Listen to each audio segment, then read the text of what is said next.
종이화폐는 고액건만 써요. 기업이나 부자들이 비자금으로다가 금고에 넣어놓으려고. 자금 세탁의 원흉은 비트코인이 아니라 종이 고액건 달러예요. 비트코인은 이미 태어났을 때부터 그냥 그 자체가 혁명이었어요. 비트코인이 한번 핫했을 때 이러다가 거품 꺼지겠지 했는데 지금 어떤가요? 꺼졌나요? 앞으로 5년이 지나면 2년 전에 최고가 8천만 원보다 높은 상태에서 거품이 꺼져 있을 거예요. 무슨 얘기냐면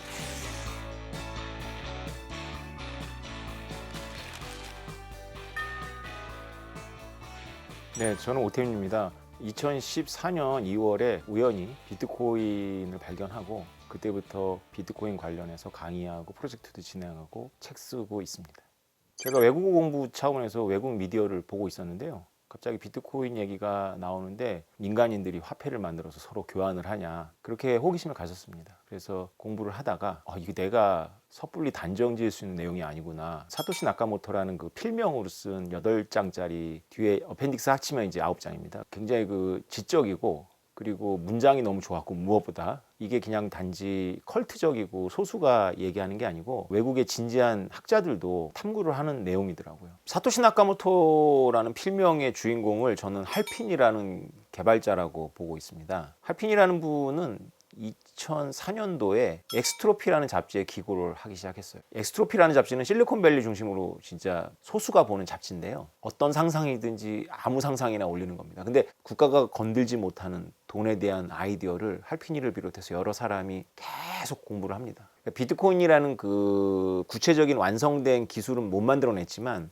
이런 꿈을 꿨던 거죠. 우리가 메타버스라고 얘기를 하는데 우리가 현실의 세계가 있고 가상의 세계가 있잖아요. 이런 메타버스 공간에서 자유롭게 쓸 만한 돈이 없는 거죠. 그래서 자유롭다라는 건 뭐냐면 은행과 국가 기관으로부터 자유롭다라는 걸 포함해서요. 이 플랫폼 제공자로부터도 자유로워야 돼요. 제가 만약에 NC소프트에 어떤 게임을 한다고 해보자고요. 게임 안에서 인정한 어떤 교환의 매개물, 그 안에서는 화폐라고 부릅니다. 게임 안에서 말하는 화폐를 제가 가지고 부자가 됐어요. 이게 진짜 제가 부자가 된 걸까요? 어느 날 NC소프트가 인플레를 막 만들어요.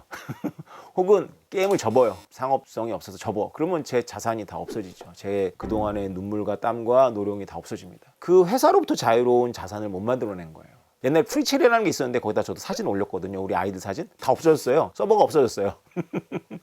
그런 걸 걱정하잖아요. 이런 거로부터 자유로운 자산 중에 가장 대표적인 자산 화폐니까 이 화폐를 꿈꾸던 사람들이 결국은 기술적인 돌파를 해서 만들어낸 것이 비트코인이고요. 비트코인이라는 것의 기술을 보면 종합적인 여러 가지 기술의 종합판인데 할피니가 혼자 한 건 아니고 작업은 혼자 했겠지만 여러 가지 기술을 다른 동료들이 만든 기술을 올리고 올려가지고 이제 완성된 거죠. 비트코인이 그냥 하늘에서 뚝 떨어진 게 아니고 컴퓨터의 역사에서도 족보가 있었던 집안이고 인문학적으로도 족보가 있다.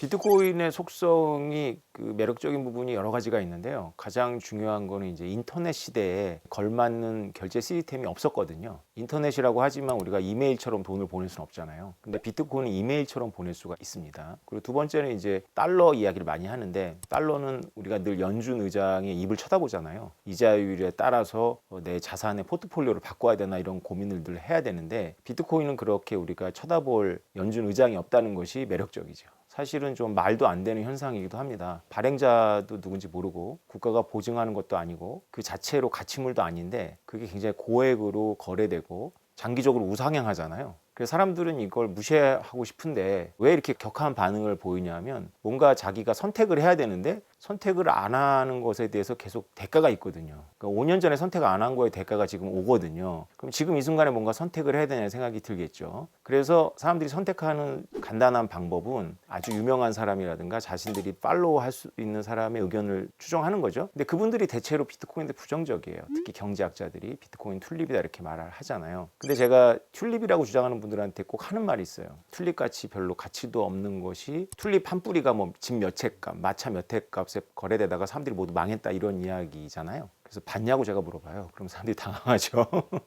본 적은 없죠. 다 문헌에서 봤죠. 누구나 다 인용하니까. 근데 튤립은 우리가 알고 있는 현상은 없었습니다. 1630년도에서 31년 사이에 네덜란드 화해 거래소에서 튤립 가격이 올랐던 건 사실인데요. 그때 거래했던 사람이 12명이 안 돼요. 그리고 당시에 네덜란드의 재판소 기록을 보면 파산 신청한 사람이 없어요. 튤립 마니아라는 책을 다 인용을 하는데 그건 스코틀랜드의 문인이 튤립 사건으로부터 230년이 지나서 네덜란드에 한 번도 안 가본 사람이 쓴 책이거든요. 그 책을 모두가 인용을 하는 거예요. 그럴듯하니까. 근데 여기에 어떤 포인트가 있습니다. 그게 이제 터키에서 왔기 때문에 재배 방법을 몰라서 이제 비쌌던 건데요. 가격이 오르니까 이제 재배 방법이 막 개발되면서 대량 재배가 되면서 싸진 거거든요. 근데 만약에 튤립이 썩지 않거나 개수가 늘어나지 않는다면 가격이 폭락을 했을까 생각을 해봐야 돼요.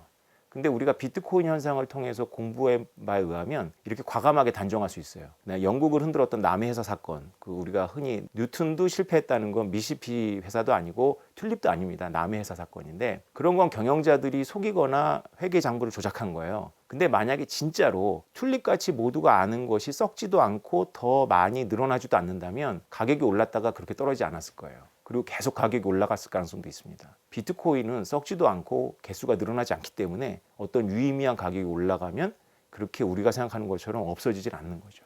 처음에 프로그램 만들 때부터 최대 발행량이 2100만 개로 정해져 있는 거죠. 금을 포함해서 가격이 올라가면 양이 늘어납니다. 비트코인을 디지털 골드라고 하는데 금하고 가장 큰 차이점은 비트코인은 가격이 오르면 채굴량이 늘어나는 것이 아니라 채굴 난이도만 증가합니다. 비트코인 소스 코드를 뜯어보면 이제 어떻게 함수가 만들어져 있냐면 10분마다 채굴이 되도록 평균적으로 만들어져 있고요. 한 몇 주 동안 관찰해서 채굴량이 좀 늘어난다 싶으면 난이도를 올리고 채굴량이 좀 줄어들었다 싶으면 난이도를 낮춥니다. 그래서 평균 10분에 일정량이 채굴되도록 자동 조절을 합니다. 그러니까 에어컨의 온도가 자동 설정되는 거랑 비슷한 원리입니다. 제가 처음에 지금부터 10년 전쯤에 비트코인을 주변에 권할 때 비트코인 사라고 했죠. 사람들한테는 그게 제일 최대의 관심사니까. 그러면 제가 덧붙인 말이 뭐냐면 10년이 지나도 비트코인으로 커피를 사 먹거나 뭐 일상생활에 쓰는 일은 없을 거다. 그래서 사람들이 이거 왜 사냐는 거예요. 꼭 그것만이 또 화폐의 속성은 아니거든요. 한 가지 또 덧붙이자면 이런 게 있습니다. 저같이 비트코인에 이렇게 공부하고 이런 사람들 비트코이너라고 하는데 아무도 가격의 이런 폭등과 폭락이 본질적인 문제라고 생각은 안 해요. 왜냐하면 비트코인 자체가 프로그램이기 때문에 프로그램적으로 해결할 수가 있습니다. 원래 달러도 연준에 의하면 그 이상적인 인플레이션이 2%예요, 연리가. 그래서 우리가 계산을 해보면 달러는 물건들에 대해서 35년이 지나면은 반토막이 납니다. 실제로는 반토막 되는 게 더 빠르죠. 근데 우리는 달러를 일상생활에 사용하잖아요. 우리가 가격이 안정됐다라는 게 두 가지 의미가 있는데 일상생활을 사용할 수 있도록 단기적으로 안정되는 게 달러고 장기적으로 10년, 20년 주기로는 달러는 가격이 안정되어 있는 게 아니죠. 가치를 계속 잃어버리고 대신 비트코인은 장기적으로 안정되어 있어요. 근데 단기적으로는 굉장히 요동을 쳐서 단기적인 그 생활에는 맞지 않아요. 그런데 이 금융의 구조를 보면 이렇게 장기적으로 안정되어 있는 기초 자산이 굉장히 중요하거든요. 우리가 금을 일상생활에서 안 쓰지만 은행들이나 국제 신용에서는 금이 아직도 되게 중요한 신용의 담보물인 것과 비슷한 원리라고 생각하시면 됩니다. 비트코인은 굉장히 무겁습니다. 그리고 수수료가 굉장히 비싸요. 아까 그 채굴자들이 단지 새로 나오는 비트코인만 먹는 게 아니라 10분 동안 이루어졌던 거래의 거래 수수료를 가져가는 거거든요. 그래서 거래 수수료를 채굴자들이 가져가는 구조입니다. 지금도 만약에 비트코인으로 5,000원짜리 커피를 사 먹으려면 비트코인 가격이 올랐기 때문에 수수료가 한 2만 원 나올 거예요. 그러나 이거를 해결할 수 있는 방법은 사람들이 생각하는 것보다 굉장히 다양합니다. 예를 들어서 전혀 다른 코인을 비트코인하고 연결해서 쓰면 돼요. 그리고 한 번 결제할 때마다 비트코인으로 해버리면 되는 거고 평상시에는 그냥 자기네들끼리 장부상으로 거래를 한 것처럼 하는 거죠. 이걸 라이팅 네트워크라고 하는데요. 점점 사용량이 늘어나고 있고 트위터를 만든 잭도시 있잖아요. 잭도시가 지금 블록이라는 회사에 치중하고 있는데 그게 이제 비트코인을 일상생활에 사용할 수 있는 제2, 제3의 이걸 레이어라고 그러는데 그런 사이드 장부를 사이드 체인을 만드는 거를 하고 있습니다. 화폐라는 용어를 만약에 경제학자들이 정의 내린 대로 쓴다면 비트코인은 화폐가 아닙니다. 그런데 다른 차원에서 이제 화폐라고 할 수 있죠. 그럼 규범적인 정의를 내리고 이렇게 하는 게 이제 학자들의 습관인데 새로운 현상에는 별 의미가 없죠. 왜냐하면 새로운 현상은 새로운 거지. 예를 들어서 인터넷이 제가 대학 때 인터넷이 나왔는데 만약에 제가 타임머신을 타고 대학때로 돌아가서 제 친구들한테 인터넷이라는 게 나올 거야. 그럼 인터넷이 뭐냐고 물어봤을 때 제가 뭐라고 대답을 해야 될까요? 우편인데 전자적으로 전달하는 우편이야. 이렇게 대답하면 충분할까요? 우리는 그렇게 이해했어요. 이메일이라고. 그것도 뭐 틀린 건 아니죠. 10년 전쯤 돌아가서 전기차에 투자해야 돼. 전기차가 뭐야라고 물어보면 우리가 이렇게 쉽게 대답합니다. 전기로 가는 차야. 근데 아마 그 생각에 일론 머스크는 동의하지 않을걸요? 전기차는 전기로 가는 차가 아니잖아요.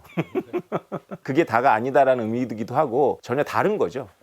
네. 제가 10년 전에 비트코인 강했다라는 책을 쓰면서 같이 그림을 그린 그림 작가하고 작업을 했어요. 그림만 그리셨는데 제가 작업을 끝내면서 이제 헤어져야 되잖아요. 그럼 제가 비트코인 꼭 사시라 그랬어요. 그분이 지금 비트코인을 좀 갖고 계십니다. 샀어요. 그분이 저한테 왜 설득이 됐냐면 제가 이렇게 말씀드렸습니다. 지구 어디에선가 계속 전쟁은 일어난다. 그때 시리아 내전 때문에 시리아 난민들이 막 지중해 목숨 걸고 건너고 막 이럴 때였어요. 가장으로서 한국에 전쟁이 난다면 가족은 그래도 외국에 보내고 싶지 않냐. 그럼 난민촌에 들어가면 거지인데 구호품 받아야 되고 외국에 가는 것도 서러운데 거지로 보낼 거냐. 그럼 뭘 쥐어 보내야 되는데 뭘 쥐어서 보낼 수 있을 것 같냐. 쌀? 석유? 혹은 금? 종이 달러? 통장? 내가 보기에는 비트코인밖에 답 없다. 이런 순간이 오면 비트코인밖에 대안이 없어요. 근데 어느 나라든지 지정학적 위기가 되면 외환 반출부터 금지를 시킵니다. 그걸로 폭탄도 사야 되고 비행기도 사야 되기 때문에 그렇죠. 일단 국가가 살아야 되니까. 그리고 금을 가지고 국경을 넘는다고 쉽게 생각할 텐데 금속 탐지기에 걸리겠죠. 그리고 국경 수비대가 몸을 수색할 겁니다. 근데 비트코인은 크라우드에 잠깐 비밀키 올려놨다가 외국에 나가서 내려받는 거는 그렇게 해킹의 위험이 없거든요. 잠시 동안 맡겨놓는 거니까. 그래서 내가 가지고 있다라는 사실 자체를 숨길 수가 있어요. 국가 기관에 대해서. 아무튼 그게 하나였고요. 또 하나는 뭐냐면 우크라이나 자체가 전 세계로부터 비트코인하고 이더리움으로 다 구호를 받았어요. 그래서 우크라이나의 디지털 장관이 뭐라고 얘기했냐면 그 당시 작년을 생각해 봤을 때 우리가 비트코인이나 이더리움이 없었으면 큰일 날 뻔했다. 그걸로 국민들한테 급한 뭐 생수나 이런 거 공급할 수 있었다 이렇게 얘기를 하더라고요. 비트코인이 러시아가 우크라이나 침공하고 나서 오르진 않았는데 비트코인이 이런 데 쓴다라는 저의 주장이 일부 증명이 돼서 진짜 중요한 거네 라고 하더라고요. 한국에서 그런 일이 벌어질 걸 예상하면 우리가 슬프잖아요. 그런데 지구 어디엔가서는 그 제 말대로 그때 이후로 지금까지 계속 그런 일이 벌어지고 있거든요. 그런 일이 벌어질 때마다 비트코인의 가치를 발견하곤 해요, 사람들이. 그걸 제가 지정학적 자산이다 이렇게 사람들이 이해하기 명명을 했습니다. 비트코인이 지정학적 자산이다. 그런 의미에서 고민을 해보시면 그림 작가님처럼 부자가 되실 수 있죠. 그분은 실제로 부자가 되셨나요? 비트코인 많이 갖고 계십니다. 네. 하던 일을 그만두셨어요.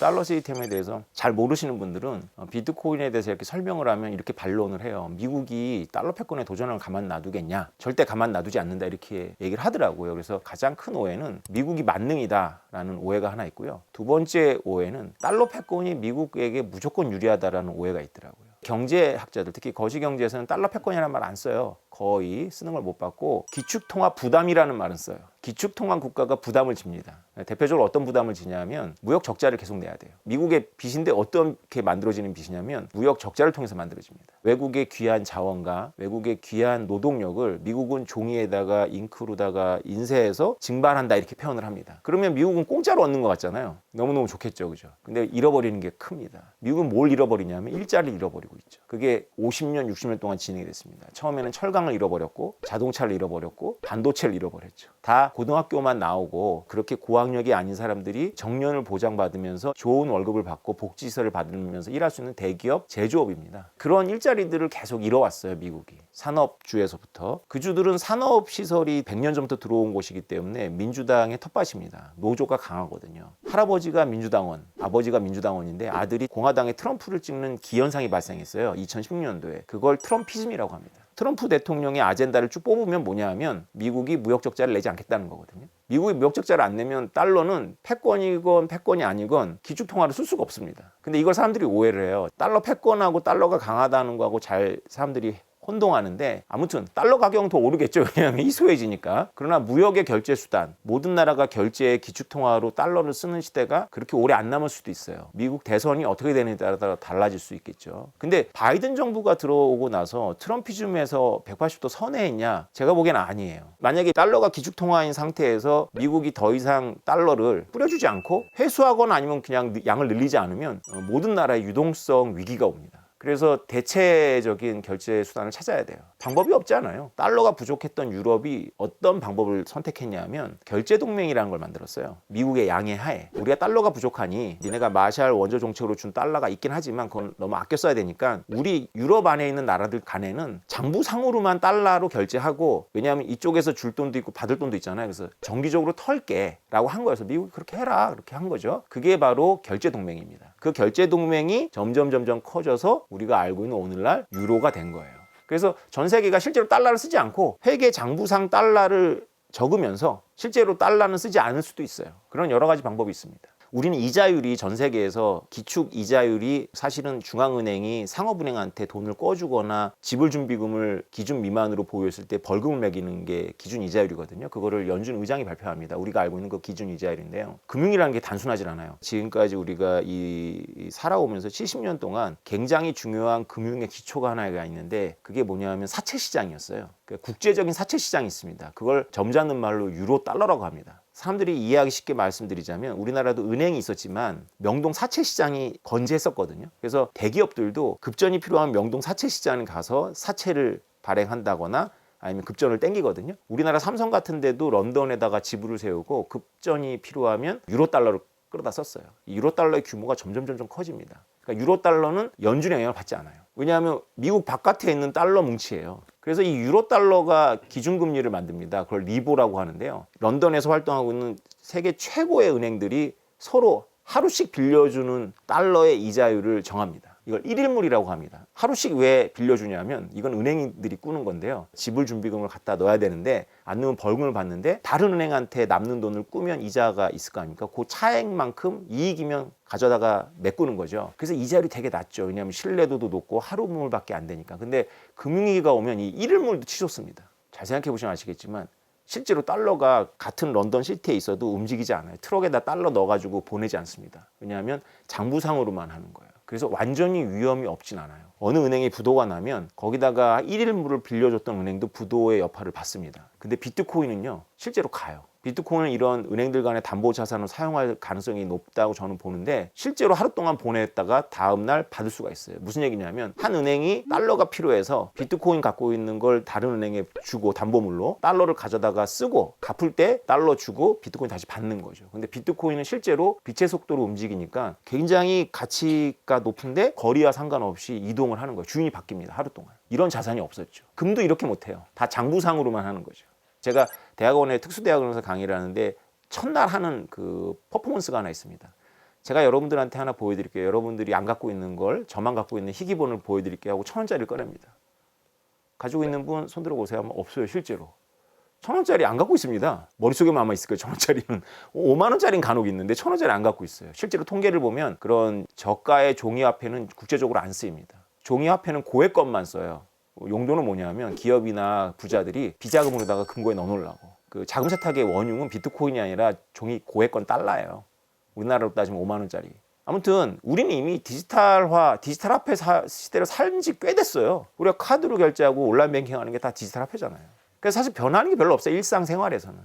국제적인 질서를 짜는 사람들은 금융기구나 국가들 간에 이런 결제 수단이 필요하다고 생각을 해요. 달러 말고 그런 게 필요하다고 생각해요. 미국과 중국을 구속시킬 수 있는 중립적인 기초 자산이 없어요. 근데 기초 자산이 되려면 단지 국가들만 인정하면 안 되고 사람들이 그게 가치가 있다고 믿어야 되거든요. 물론 석유나 쌀은 사람들이 가치가 있다고 믿어요. 문제는 뭐냐면 석유나 쌀을 사람들이 필요할 때 확보해가지고 정부에 대해서 대항력을 가질 수가 없어요. 왜냐하면 쌀이나 석유는 대규모로 이동할 때 정부의 통제망 안에 있습니다. 저장시설도 있고.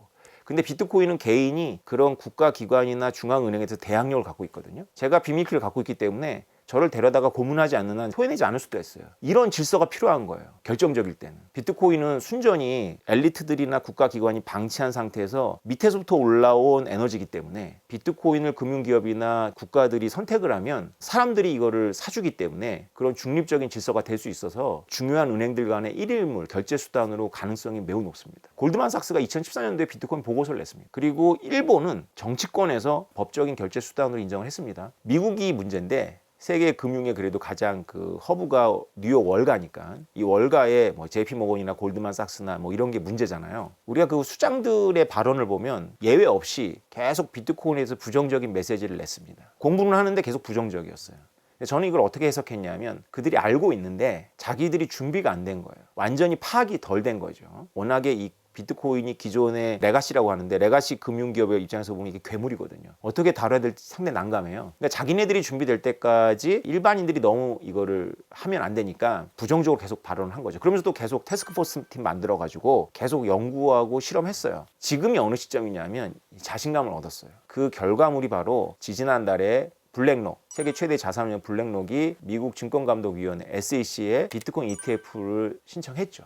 다른 고만고만한 금융회사가 ETF를 신청한 적은 여러 번 있었습니다. 근데 블랙록이 신청했다는 의미가 완전히 다르죠. 블랙록이 그걸 신청하면서 레리 핑크 CEO가 인터뷰를 했는데 비트코인은 당신이 어디에 있든지 국제적인 자산이다. 달러나 위안하고 다르다 이렇게 얘기를 했어요. 학습 속도가 너무 빠르든지 왜냐하면 본질을 얘기한 거거든요. 2, 3년 전까지 이 레리 핑크가 비트코인 얘기를 물어보면 뭐라고 얘기를 했냐면 자금 세탁의 지표이고 그 다음에 불법적인 활동에 밖에는 못 써 이렇게 얘기를 했다가 이 사람이 갑자기 비트코인은 금융을 혁신할 수 있는 잠재력을 갖고 있고 그 다음에 인터내셔널 어셋이라는 말을 썼습니다. 학습 속도가 빠를 수도 있었겠죠.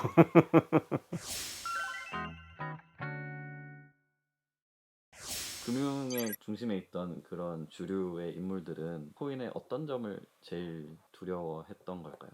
그게 정말 중요한 질문인 것 같아요. 국경 안에서는 자기 나라 통화를 쓰고 국경 바깥에서 거래할 때 달러를 매개로 해가지고 거래를 하는 거거든요. 이 질서를 파괴해요, 비트코인. 비트코인은 국경이 없어요. 그래서 국가기관의 관료거나 아니면 그 국가기관이 재정당국이나 통화당국이 뭔가 이렇게 결정적인 위기가 코로나 같은 위기가 빠지면 막 돈 찍어서 뿌려야 되잖아요. 이런 것들이 꼭 필요하다고 믿는 경제학의 어떤 그런 학파에 있는 분들은 비트코인의 그런 국경을 무시하는 속성 때문에 두려워하는 거예요. 좋아하는 분들은 왜 좋아하냐면요. 이건 또 재밌는데 원래 은행이 국가보다 역사가 깊습니다. 원래 은행들이 국경이 없었어요. 국가가 전쟁을 하려면 금을 꺼야 되죠, 은행한테. 은행은 채권을 대신 발행해 주거나 금을 빌려줄 수 있는 권한을 갖고 있었어요. 근데 이것이 20세기 들어오면서 금을 버리고 국가가 만든 종이돈으로 전부 기초자산을 바꾸면서 지금 보시면 아실 텐데 은행이 국가를 대항할 수 있습니까? 은행들이 사실상 어느 나라든지 중공무원 상태잖아요. 그래서 은행의 부활을 꿈꾸는 금융인들은 비트코인의 잠재력을 봅니다. 스위스가 굉장히 빨랐거든요, 비트코인을 발견한 게. 왜냐하면 스위스가 아시겠지만 은행 비밀주의가 250년 된 전통이고 1930년도에는 이걸 법으로도 만들었습니다. 은행 비밀주의 라는 걸 최고의 가치로 여기거든요. 우리 고객이 히틀러라고 할지라도 나는 너한테 비밀을 주지 않을 거야 이거잖아요. 그러다가 욕을 바가지로 먹고 그래가지고 결국은 여러 나라한테 집중포화를 받아가 지금은 비밀이 없습니다. 다 꺼내거든요. 그 스위스가 알고 있었어요. 자기네들이 은행 비밀법이 여러 나라의 공격의 대상이고 이게 더 이상 부자들의 슈퍼리치들이 금고 역할을 못한다는 걸. 그 가능성을 비트코인에서 보는 거예요. 비트코인은 이미 태어났을 때부터 그냥 그 자체가 혁명이었어요. 그러니까 감당을 못하고 있죠. 지금도 보면. 왜냐하면 보통 분들이 이렇게 생각했을 거예요. 2017년도에 비트코인이 한번 핫했을 때 이러다가 거품 꺼지겠지 했는데 지금 어떤가요? 꺼졌나요? 그때보다 가격 높잖아요. 2017년도 제일 핫했을 때 2,500만 원입니다. 지금 4천만 원 가까이 되잖아요. 그러면 앞으로 5년이 지나면 2년 전에 최고가 8천만 원보다 높은 상태에서 거품이 꺼져 있을 거예요. 무슨 얘기냐면 올랐다가 거품이 꺼져가지고 비트코인 또 사라져라고 하고 있는데 한 9천만 원 되는 거죠. 이걸 상상해보자는 거죠. 이걸 계속 당해왔어 사람들이 10년 동안. 먼저 안 사람이 빨리 당했고요. 보통은 한 5년 당하고 있는 거고 저는 10년 보고 있잖아요. 처음에 태어나는 순간부터 감당할 수 있는 사물이 아니에요. 비트코인을 이렇게 규제하고 억누르고 하면 잠재돼 있다가 폭발해버린다, 화산처럼. 그러다 또 꺼지죠. 그러면 피해가 양상이 돼요. 그냥 솔직하게 엘리트들이, 금융기업들이 우리가 공부해봤는데 비트코인 안 없어진다. 비트코인은 코로나랑 비슷해. 우리랑 같이 가. 우리 여기 적응해야 돼. 라는 걸 주제사실로 만들면 되겠죠. 그냥 다 인정해버리는 거야, 그냥. 사실 알고 있는 사람들 많거든요. 처음에는 좀 폭등하겠죠. 인정을 하면 폭등했다가 그런 게 인정을 한 분위기에서는 그냥 어느 정도 그 레벨에서 맞춰질 텐데 지금 우리 행태를 보면 오를 때 막 난리치다가 떨어지면 없어질 것처럼 전제하고 없는 것처럼 행동하잖아요. 그래서 제가 치통이라고 표현합니다. 치과 안 가면 치통이 어때요? 아팠다가 안 아프거든요. 그럼 안 아플 때는 자기가 치통이 없는 것처럼 행동하거든요. 근데 결국 가게 돼요, 치과에.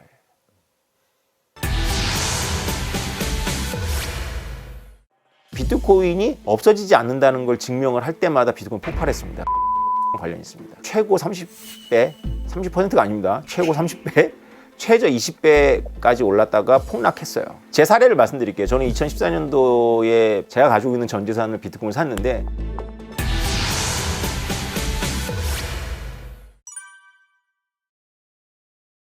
비트코인을 연구해보면 다들 깨닫는 건데요. 이런 탈중앙화된 화폐가 원래 컴퓨터를 만든 계보하고 같고요. 본류입니다, 본류. 원래 컴퓨터라는 게 뭐 이렇게 총알 개수 세고 이런 식으로다가 만들었다라는 그런 생각을 하지만 또 한편으로는 이제 그 2차 세대 때 암호를 풀면서 만들어졌거든요. 튜링이라고 해서 상대방의 암호를 읽어내고 내 암호를 만들고 이런 걸 하거든요. 그래서 암호 기술이 컴퓨터를 우리가 지금 누리고 있는 컴퓨터 문명의 기초거든요. 그 암호 기술이 발전하고 발전해가지고 암호화폐가 된 거죠. 동양에서는 그 개념이 좀 부족한데 서구 문명은 이 절대 권력이라는 걸 어떻게 봉인해서 이거를 인류에게 잘 기능하도록 제어를 할까, 이런 고민이 있었던 거예요. 거기에 하나의 대안이 바로 탈중앙화입니다. 혹시 반제제왕 아십니까? 반제제왕이라는 영화가 이제 1, 2차 세계대전을 겪으면서 서구 문명에 대해서 고민하던 일군의 그 모임이 있어요. 그 모임에서 이제 톨킨이 만든 소설인데요. 그 영화는 서구 문명을 의미합니다. 인간의 개인의 자유를 꽃피우는 어떤 그런 여정인 거죠. 개인의 자유를 꽃피우기 위해서는 절대 반지, 즉 절대 권력을 제어해야 돼요. 누구든지 그 반지를 얻으면 이거를 선용할 수 있다, 잘 쓸 수 있다라고 착각을 해요. 근데 그 반지를 끼고 제일 먼저 타락하는 게 바로 그 반지를 낀 굿퍼슨이거든요. 좋은 사람이 절대 반지를 얻으면 이상한 짓을 해요. 그 사람의 문제가 아니라는 거죠. 마그나 카르타라는 게 이제 1215년 영국의 왕이 악정을 펼치니까 귀족들이 반란을 일으켜요. 보통의 경우는 왕을 죽이고 반란에 성공을 하면 이들 중에 한 명이 주사위를 던져서 내가 왕이 되고 절대 반지 자기가 갖는 거죠. 근데 이 귀족들은 좀 독특했어요. 자기네들 목숨 걸고 싸운 건데 왕을 이기고 왕을 안 죽이고 이거 왕의 문제가 아니야. 이건 제도의 문제야. 해서 왕한테 서명하라 그래요. 그 서명하라고 하는 게 바로 우리가 오늘날 근대 국가의 헌법의 정신적 모태가 되는 겁니다. 그래서 모두가 법 앞에 평등하고 왕이라 해서 절대 권력을 행사할 수 없고, 그래서 톨킨이라는 그 반제제왕의 저자는 바로 이 마그나 카르타가 바로 이 서구 문명이 왔던 그런 반지 원정대의 여정이다. 서구 문명이. 그러다가 지금 나치즘 같은 이런 암흑기를 만났지만 곧 우리가 사우론도 이길 거다. 그런 비전을 제시한 영화죠. 아주 심각한 주제입니다. 그 반제제왕이. 화폐가 탈중화가 된다면 일단 중립성을 갖게 되죠. 중립성을 갖게 된다는 거는 누구에 대해서 중립성을 갖게 되냐면 국가 자체에 대해서 중립성을 갖게 됩니다. 우리는 국가가 중립적인 심판이라고 간주를 해요. 우리가 어떤 문제가 생기면 어디로 쳐다보나요? 다 국가를 쳐다보잖아요. 기업 간에 상속 문제가 생겨도 국가를 찾아가고요. 교회나 사찰에서 분쟁이 생겨도 국가를 찾아갑니다. 그래서 우리 현대인들은 국가가 최종 심판이 되기를 기대하는 게 우리 마음속에 있어요. 근데 이것은 되게 특이한 현상입니다. 근대 국가 이후에 생긴 현상이고요. 원래 국가는 그런 역할을 하지 않았어요. 아주 양보해서 말하더라도 모든 문제에서 국가가 이런 식으로 하지 않았어요. 저도 반국가주의자가 아니기 때문에 국가가 많은 부분에서 그런 책임을 져야 된다고 저는 생각을 해요. 근데 국가가 딱 하나 중립적인 심판이 안 되는 게 바로 화폐입니다. 그건 그냥 사례가 보여줘요. 달러는 지난 100년 동안 99% 가치를 잃어버렸어요. 달러가 이럴진데 다른 나라 돈은 생각할 것도 없죠. 제가 어렸을 때 새우깡이 200원이었습니다. 200원. 지금 얼마예요, 새우깡? 우리 어렸을 때 전 국민이 봤던 TV 프로 중에 하나가 뭐였냐면 주택복권 당첨 이거였어요. 제 기억에 1등이 3천만 원이었어요. 그러니까 3천만 원이 있으면 인생이 바뀌거나 아니면 집을 살 수 있어요. 그런데 지금은 3천만 원 갖고 인테리어도 못할걸요? 이건 명백한 국가화폐의 현실입니다. 이 데이터가 너무 풍부하고 너무 많기 때문에 이거는 뭐 설득할 필요도 없어요. 다 알아요, 사람들이 본능적으로. 그래서 아파트에 몰두하고 다 주식에 몰두하는 거예요. 그렇게 알기 때문에 본인이 비트코인에 대해서 얘기할 때는 본인이 믿지 않는 바를 얘기하고 있는 거죠. 머릿속에 따로 있어요, 이상적인 화폐가. 자기도 믿지 않는 이상적인 화폐를 가지고 비트코인을 막 공격하는 거예요. 저는 반론을 하죠. 너는 그래서 화폐를 믿냐? 화폐를 저축해. 30년을 대비해서. 연리 2%로 거지됩니다. 우리나라의 개발 시대에 다 배웠죠. 국가에서는 저축하라고 그랬지만 그 국가는 어쩔 수가 없습니다. 왜냐하면 저축을 해서 은행들이 돈을 가지고 대기업한테 저리로 빌려줘서 대기업은 수출을 해서 국가 경제를 발전시켜야 되는데 그때 그 국가 말 안 듣고 그냥 땅 산 사람들 있어요. 누가 이겼어요? 아니 누가 이겼냐고 진짜로. 국가 말 듣고 우리 자녀의 대학 갈 때 이거 꺼내 써야지 하고 저축한 사람이 이겼을까요? 강남에 땅 산 사람이 이겼을까요? 아니 강남 아니더라도 그냥 땅 산 사람이 이겼을까요? 그냥 이건 물어볼 필요가 없잖아요. 그럼 이렇게 사람이 한 번 속지 2번 안 속거든요. 이걸 어떻게 또 속여요? 이제부터는 저축해. 속을까요? 안 속는데. 거래소가 생겼죠. 자연 발생적으로. 원래의 이상적인 형태는 그냥 비트코인을 가지고 너가 만든 웹툰 좀 보여줘. 내가 비트코인 보내줄게 하면서 이렇게 소액으로 결제하는 그런 문화였던 거죠. 만나서 거래를 직접 이렇게 모바일로 할 수도 있었고. 일반인들이 두렵잖아요. 그렇게 하기는. 그래서 믿을 수 있는 거래소를 믿는 건데 이게 역설입니다. 이게 되게 중요한 질문을 하셨는데 야, 탈중앙이라고 그래놓고 거래소를 보면 완전히 중앙의 끝판왕이잖아요. 거래소라는 게. 왜냐하면 거래소가 다 갖고 있어요. 그래서 비트코인 공부가 단지 비트코이너들이 떠드는 그 이상적인 것만 모아가지고 공부하면 실패합니다. 그거는 그들의 명분인 거고요. 비트코인이 바꾸고 있는 이 현실은 섞여 있어요. 탈중앙적인 것도 있고 거래소도 있어요. 근데 분명한 건 뭐냐면 비트코인 자체가 탈중앙적인 것 때문에 거래소 존재하는 겁니다. 만약에 비트코인이 제어가 가능하다면 미국은 거래소를 인정 안 할 거예요. 오히려 국가 입장에서는 거래소를 양성화시키는 게 유리합니다. 왜냐하면 비트코인이 싫다 그래서 거래소를 불법화해버리면 전 세계에서 지금 비트코인 수용도가 제일 높은 나라로 나오는 게 베트남 이런 데예요. 아프가니스탄 이런 데가 나오는 이유가 거래소를 인정해서가 아니에요. 사람들이 이렇게 P2P로 거래를 합니다. 그럼 뭐가 문제냐면 자기 나라 국민들이 비트코인을 어느 정도 보유하고 있는지 실태 파악이 안 돼요. 차라리 거래소를 통해서 양성화를 시키면 거래소는 서버에 기록이 다 나오거든요. 그러면 나중에 세금을 부과한다거나 할 때 근거 자료가 있잖아요. 자금 세탁도 어렵고. 근데 미국 입장에서 지금 거래소를 때려잡아 봐야 비트코인을 없앨 수는 없는 거거든요. 비트코인의 보안성은 이미 어느 정도 수준을 넘어섰기 때문에 지금 어떤 국가도 비트코인의 보안성에 도전하기가 상당히 난감합니다. 몇 가지 방법이 있는데요. 그렇게 실행은 못 하겠죠. 전기를 다 끄는 거예요. 전 세계 전기를 다 끄고 국가들만 전기를 해서 비트코인을 채굴해가지고 비트코인을 박살낼 수가 있어요. 가능하다고 생각하세요? 가능하지 않잖아요. 그죠? 거래소 인정할 수밖에 없는 이유가 바로 비트코인이 근원적으로는 탈중앙화되어 있기 때문이었습니다. 그렇다고 해서 비트코인을 사용하고 투자하는 사람들이 모두 탈중앙적으로 생각하고 행동해야 되냐? 그건 전혀 아니에요. 관찰한 바에 의하면 전혀 반대로 갑니다. 그게 근거가 뭐냐면 FTX 사태죠. 우리가 비트코이너라면 누구나 강조하거든요. 거래소에 자산 두지 말라고. 걔네가 뭐 할지 모르고 해킹도 당한다고. 근데 사람들은요, 거래소를 자기보다 더 믿어요. 자기 자신보다 더 믿어요. 왜냐하면 보통 훈련이 안 된 사람이 비트코인을 자기가 빼서 자기 혼자 보관한다? 이걸 잘 못 믿어요. 자기 스스로를. 까먹기도 하고. 제 사례를 말씀드릴게요. 저는 2014년도에 비트코인을 제 스스로 말할 때는 깨달아서 2014년 4월인 것 같은데 책을 쓰는 와중에 분할 매수를 했습니다. 제가 가지고 있는 전 재산을 비트코인을 샀는데 나름대로 분할 매수를 했는데 그래서 2, 3주 동안 분할 매수했습니다. 어리석게 행동을 했고요. 탐욕이었죠.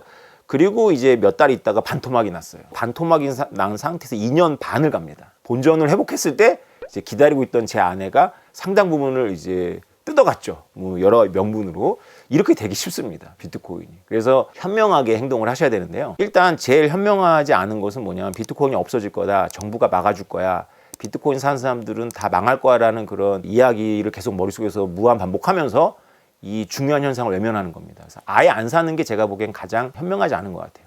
그거보단 차라리 좀 물리더라도 좀 사는 게 더 나을 수도 있습니다. 두 번째로 현명하지 않은 건 뭐냐면 지금 비트코인을 깨달았다서 지금 모든 걸 다 걸고 빚까지 끌어내가지고 막 아파트 담보해가지고 비트코인 다 사는 거. 비트코인은 사는 게 중요한 게 아니거든요. 제 주변을 관찰해보면 제 주변에 다 부자가 되어 있지 않습니다. 10년 전에 저한테 얘기를 들었음에도 불구하고 최고가로 산 분들이 한 70만 원에 샀을 거예요. 근데 부자가 아닌 거예요. 왜 그러냐면 저랑 비슷한 거죠. 오래 못 지킵니다. 왜냐하면 처음에 선택을 잘못했기 때문에 그래요. 비트코인 살 때는 다음 달에도 절반으로 가격이 떨어질 수 있을 거라는 가능성을 염두에 두고 사셔야 됩니다. 이제부터 본론인데요. 올해부터 내년 초가 굉장히 중요합니다. 뉴스를 생산하는 분들은 비트코인이 가격이 이렇게 왔다 갔다 하는 게 미국의 연준의 이자율, 인플레이션 뭐 이런 거에 좌우를 받는 것처럼 포장을 하는데 사실 그렇지 않고요. 비트코인은 자기 내적 논리가 훨씬 중요합니다. 왜냐하면 비트코인은 지금 전 세계에서 중요한 자산 중에 중요한 자산이라면 유일하게 아직도 존폐 위기가 거론되는 자산이거든요. 저는 그렇게 생각 안 합니다만 일반적으로 생각하잖아요. 그래서 비트코인이 없어지지 않는다는 걸 증명을 할 때마다 비트코인 폭발했습니다. 그게 4년 주기인데요. 비트코인 반감기랑 관련이 있습니다. 채굴량이 지금 10분에 6.25개가 나오는데요. 내년 5월에 반감기가 일어나요. 3.16개로 줄어들죠. 처음에는 50개가 나왔습니다. 그러다가 4년이 지나서 25개가 나왔고 4년이 지나서 12.5개가 나오고 4년이 지나서 6.25개가 나오고 있는 거죠. 그렇게 줄어들다가 2140년에 거의 제로로 수렴을 합니다. 채굴량이. 소스 코드에 이렇게 새겨져 있어요. 블록 타임하고 블록 개수가 정해져 있거든요. 비트코인의 반감기는 비트코인의 죽음의 사이클의 시작이라고 상식을 갖고 있는 사람들이 얘기를 하거든요. 대표적으로 이제 나심 탈레브 같은 분들입니다. 영향력 있는 분들이죠. 채굴 공급량이 반으로 줄으니까 채굴자들이 떠나겠죠. 채굴자들이 떠나면 비트코인 보안성이 낮아집니다. 그러면 가격이 떨어지고 채굴자들이 더 떠나고 그럼 보안성이 낮아지고 가격이 떨어지고 이걸 무한 반복해서 결국은 0으로 수렴한다는 건데 반감기가 있을 때마다 이렇게 가지 않고요. 가격이 올라가서 채굴자에 더 붙는 현상이 발생한 거예요.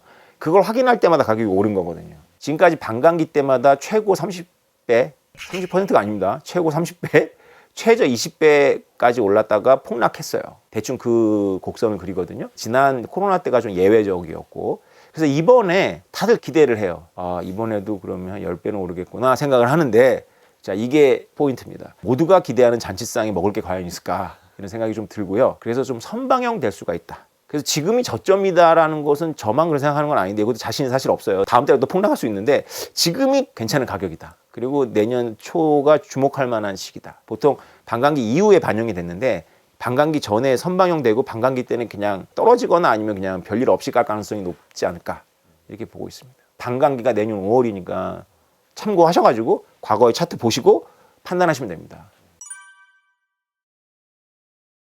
비트코인에서 지적인 사람들, 지적인 거에 관심을 갖는 사람들이 가장 매력을 느끼는 게 바로 채굴입니다. 채굴이라는 게 금의 채굴하고 다릅니다. 금의 가격이 오르면 많은 기업들이 금을 채굴하려고 하고 노동자도 고용을 해서 금 채굴량을 늘립니다. 금을 땅에서 흩어져 있는 금을 모아가지고 정제하거나 어쨌건 새로운 금강을 만들어내기 위해서 직업도 생기고 막 그렇게 합니다. 그래서 공급량이 늘어나는데요. 비트코인은 되게 심플한 경쟁입니다. 비트코인 가격이 올라서 채굴자들이 늘어나면 비트코인 난이도만 올라가요. 채굴 난이도만. 채굴 경쟁이 늘어나서 채굴자들의 채굴 비용이 올라가기 때문에 누구도 특별 이윤이 없다라는 거거든요. 누구도 특별 이윤이 없는 것을 경제학에서는 가격하고 비용이 수렴하는 거예요. 그러니까 한 물건을 만들 때 그 물건을 팔아서 얻는 돈 가격하고 내가 이 물건을 만들 때 들어가는 비용이 똑같으면 이 사회 경제 주체들이 아무도 특별 이윤을 얻지 못하고 경제학적으로 최적 상태에 있고 가장 아름다운 부분이거든요, 이게. 그러면 이렇게 반론을 하더라고요. 아니, 생산자가 비용만큼 팔면 뭐가 아름다운데 생산자는 봉사해? 이 비용 기재비용이라서요. 경영자하고 종업원들이 다른 데서 가서 벌 수 있는 돈만큼 번다는 개념도 포함이 되어 있습니다. 그러니까 다 준수한 이익을 얻으면서 그냥 딱 안정이 된 거거든요. 근데 실제 경제에서는 이렇게 안 이루어져요. 정보가 차단되기도 하고요. 독과점이라고 하는 행포도 있고 혹은 심지어는 국가가 막 개입을 해가지고 너는 여기에 들어오지 마 해서 라이센스로 제어하기도 합니다. 그래서 늘 생산자가 가져가는 게 더 많거나 뭐 이렇게 해서 불균형이 일어나는데요. 비트코인은 완전히 열려있기 때문에 가격이 올라가면 채굴자가 더 들어옵니다. 그래서 늘 지금에 쓰고 있는 한계 비용하고 비트코인 가격이 수렴해요. 그래서 어떤 결론을 내릴 수 있냐면 비트코인 가격은 하방 경직성을 갖습니다. 우리가 생각할 때는 비트코인이 한없이 떨어질 것 같거든요. 떨어질 때 비트코인은 그렇게 안 떨어져요. 왜냐하면 아무도 거저 얻은 사람이 없기 때문에 지금 거저 얻을 수가 없기 때문에 자기가 정기로 채굴하건 샀건 자기가 얻은 가격 미만으로 떨어지면 안 팔려고 해요. 그래서 다시 올라옵니다. 다시. 비트코인이 탄생해가지고 이렇게 되지 않을 수도 있었어요. 그냥 그 소수 사람들에 의해 가지고 그냥 새로운 시도라고 해서 그 전자 쪼가리가 아무 가격도 객관적으로 갖지 않고 아무도 관심 없으면 자기네끼리 돌아가다가 했다가 컴퓨터 너무 시끄럽고 전기 많이 소모하니까 껐겠죠. 근데 이게 어느 순간에 1달러 넘어버렸어요. 그러면서 이거는 어떤 소수의 마니아의 어떤 게 아니라 그냥 비즈니스적으로 경제적으로 누군가가 이익이 맞으면 갖다가 전기를 소모해버리는 거예요. 그러면서 비트코인을 얻거든요. 그게 대표적으로 석유회사하고 전기 생산자들입니다. 석유회사는 석유를 채굴하는 과정에서 가스를 빼버려야 돼요. 사막 같은 데서 석유를 채굴하잖아요. 가스를 우리는 쉽게 생각해서 옮기면 되지 않냐고 생각하는데 가스 옮기는 데 돈이 무지하게 많이 들어갑니다. 그래서 가스를 태워버려요. 불완전 연소를 시켜서. 그게 바로 가스 플레어라고 하는데요.